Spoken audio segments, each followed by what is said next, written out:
Assalamualaikum. Hai semua. Bila sebut je donat, siapa je yang akan tolak kan? Dari jualan di ceruk-ceruk kampung hingga ke bandar besar, pasti akan ada donat yang lembut dan gebu. Sama ada dihasilkan ikut resipi donat asli dan rupa asal, mahupun dimodernkan dengan pelbagai topping yang menarik seperti donat Big Apple tu. Donat pasti menjadi pilihan ramai. Dalam tutorial kali ni, Umi nak share sedikit kelainan donat yang Umi hasilkan ni. Yang pasti rasanya premium sangat, macam donat kat Big Apple tu. Umi buat versi big size gini. Hasilnya gebu, lembut, wangi bau donat. Dalam video ni juga Umi dah sharekan rahsia nak bagi donat tak kecut lepas digoreng. Permukaan donat licin, mulus dan berlemak rasanya. Makan satu pun tak cukup tau. Berebut anak-anak Umi bila dapat donat yang lembut dan gebu gini. Kalau anda nak tahu tips-tips penting dalam mendonat, jom tonton video Umi hingga akhir. Banyak poin-poin penting yang dah pun Umi sharekan tu. Jom Umi nak tunjukkan bahan-bahan yang diperlukan dahulu. 250 gram tepung roti putih lembut Jepun. Namanya panjang kan? Okey, ni contoh paketnya ya. Boleh dapatkan di kedai-kedai bakery atau di pasaraya besar seperti Lotus, ada dijual. Seterusnya, 3 sudu besar gula caster atau halus, 1 sudu besar susu tepung full cream, Fern Leaf, setengah sudu besar yeast instant. Umi suggest gunakan jenama Soft Instant ni. Bau yeastnya tak terlalu kuat jika dibandingkan dengan Mauripan. 1/4 sudu kecil baking powder.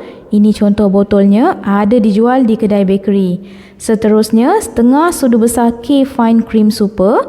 Contohnya ada di tepi tu, boleh dapatkan di kedai bakery. 1 sudu besar vanilla powder bagi wangi dan sedap berganda donat yang dihasilkan. 1 biji telur. Setengah sudu kecil garam, 1 sudu besar butter atau margarin. Umi gunakan buttercup ni untuk rasa yang lebih premium. Kalau tak ada, pakai je margarin biasa pun boleh. 120 ml susu segar full cream. Umi gunakan susu segar Farm Fresh ni je. Apa-apa brand pun tak kisah. Nak campur dengan sedikit dairy whipping cream pun lagi berlemak dan premium rasanya. Dusting sugar atau ada yang panggil snow powder. Inilah gula untuk disalut pada donat. Ianya lebih baik dan berkualiti dari gula icing sebab tak meresap di donat. Grease paper ni Umi guna untuk letak dough donat selepas diterap. Mudah, tak melekat bila nak ambil donat sebelum digoreng. Dalam bread maker, masukkan tepung roti Jepun, garam, gula caster, baking powder, vanilla powder, susu tepung, yeast segera, K-Fine Cream Super, telur dan akhir sekali susu segar full cream. Tutup BM dan uli. Ni sebab bread maker Umi mata blade-nya ada problem sikit. Jadi Umi sambung uli dalam mixer je. Bila adunan dough dah nampak kasar macam ni, matikan sekejap mixer, masukkan butter. Kemudian sambung uli lagi hinggalah permukaan adunan dough tu menjadi licin dan 80% elastik. Macam mana yang dikatakan dengan 80% elastik tu Umi? Mungkin ada yang tertanya-tanya kan? Nanti Umi akan terangkan. Dah boleh nampak tu kan? Doughnya dah nampak licin gitu permukaannya. Dan tepung tu pun dah tak melekat-lekat di mixer. 80% elastik ni, maksudnya bila kita tarik dough donat tu, adunannya dah capai tahap kelembutannya. Tapi adunan dough masih boleh terkoyak lagi ya. Kalau nampak tu Umi tarik tu, nanti dia ada terkoyak sikit tu. Dia masih boleh terkoyak. Dia tidak 100% elastik macam dough roti. Donat ni ia sedikit kenyal berbanding dough roti yang tersangatlah lembut. Bila ditarik doughnya tak mudah terkoyak. Boleh dapatkan poinnya kat situ. Keluarkan je dari mixer, oles tangan kita dan silikon mat tu dengan sedikit minyak. Kemudian ulikan sekejap dough donat ni dalam 2 ke 3 minit gunakan tangan. Doughnya tetap nampak lembut je.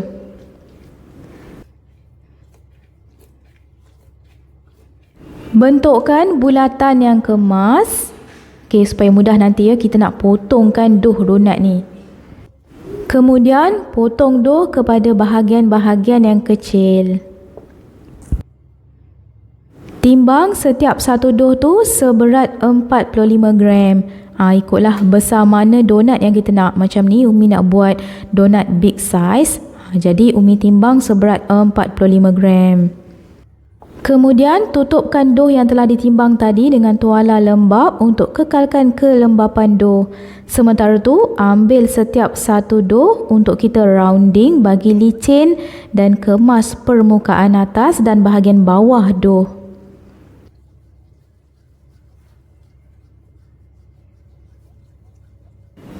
Setiap kali dah selesai je rounding, bulatkan dough tu, cek bahagian bawah dough tu ya.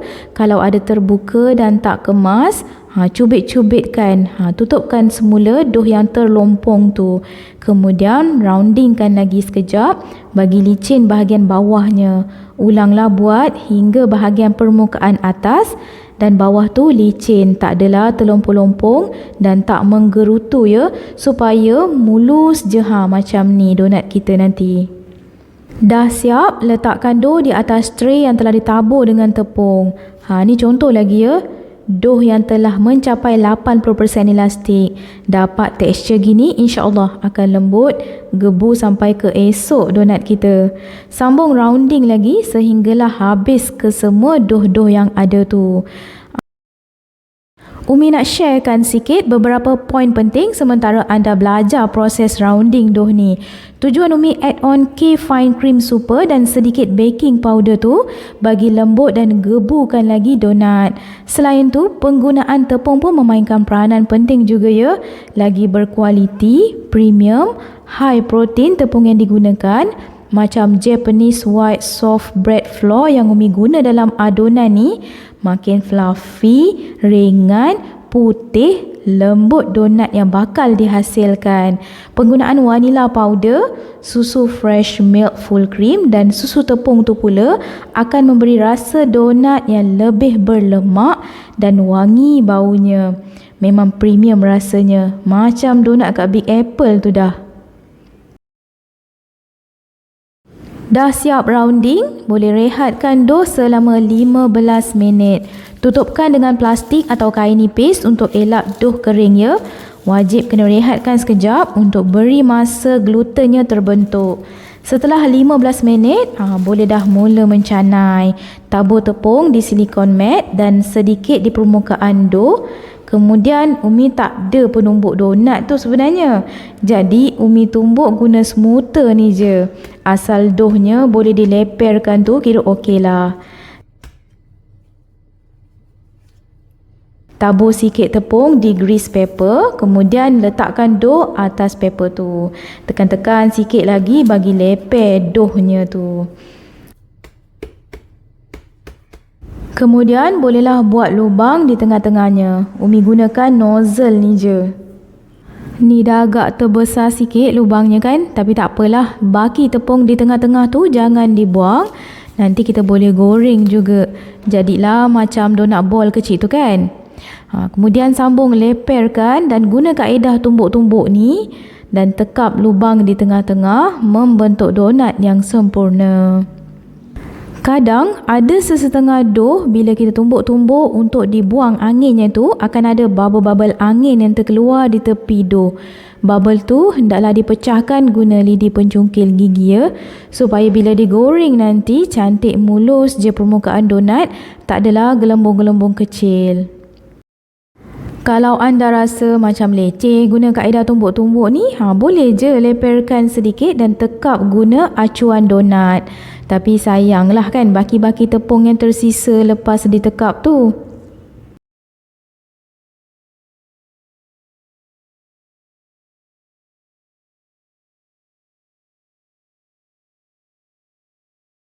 Terap dough hingga selesai kesemuanya. Kemudian rehatkan dough donat ni selama 45 minit atau sehingga dough naik kembang dengan sempurna.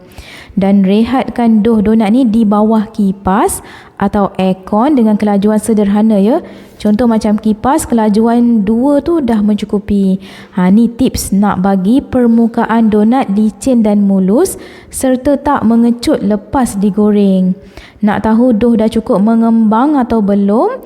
Boleh tekan sedikit dengan jari. Jika dough kembali ke bentuk asal, maknanya dough dah cukup kembang. Boleh perhatikan cara Umi ujikan tu. Sebelum mula menggoreng, pastikan kita dah panaskan minyak 10 minit awal dengan api paling perlahan. Sebelum goreng tu, test dahulu dah cukup tak tahap kepanasan dengan letakkan lidi. Nampak buih-buih halus naik tu maknanya minyak dah cukup panas. Barulah masukkan dough donat. Untuk sekali gorengan ni, jangan letak terlalu banyak ya. Biar ngam kepanasan minyak tu untuk proses donat tu mengembang dengan cepat dan masak sempurna. Nak terbalikkan pun mudah, nanti ada ruang. Bila donat dah nampak mengembang dan bahagian bawah tu dah garing keperangan, boleh terbalikkan donat ke sebelah bahagian lagi. Untuk dapatkan white ring atau gegelung putih tu, kena balikkan donat 2 kali sahaja ya. Lagi satu, bila kita balikkan 2 kali ni, donat kita tak menyerap minyak berbanding kita balikkan banyak kali. Bahagian belah bawah tu dah keperangan, bolehlah angkat. Umi masukkan je dalam chopstick ni. Nampak lebih cantik tersusun gitu kan? Angkat gunakan lidi je, mudah. Siap dah gorengan yang pertama ni. Tengok tu, licin dan mulus je permukaan donat kan? Dah siap gorengan pertama, sambung goreng baki-baki donat yang ada tu. Kalau nak lebih cantik bentuk ringnya jelas, bagi coklat keperangan sedikit ya di dua-dua belah bahagian. Kalau anda nak frozenkan donat ni pun boleh je. Goreng separuh masak, bagi kita matikan yeast dia, kemudian terus angkat, sejukkan sebentar. Bila dah sejuk, barulah difrozenkan. Nanti bila nak goreng bila-bila, keluarkan awal. Bila donatnya dah lembut, dah defrost, bolehlah terus digoreng. Tetap akan lembut. Baki-baki dough buat lubang kat tengah-tengah donat tu, Umi gorengkan juga. Tak nak membazir tepung kan? Siap dah donat kita. Nampak lembut, gebu, squishy sangat-sangat kan? Donatnya pun ala-ala Big Apple ni. Sedap yang teramat rasanya. Lembut sampai 2 hari tau. Rugi tak mencuba. Sekian sahaja tutorial untuk episod kali ni. Jumpa di episod akan datang dengan pelbagai resipi-resipi menarik hanya di channel Umi Atiyah Atif Kitchen.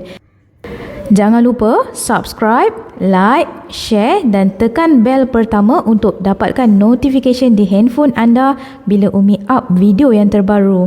Assalamualaikum. Bye.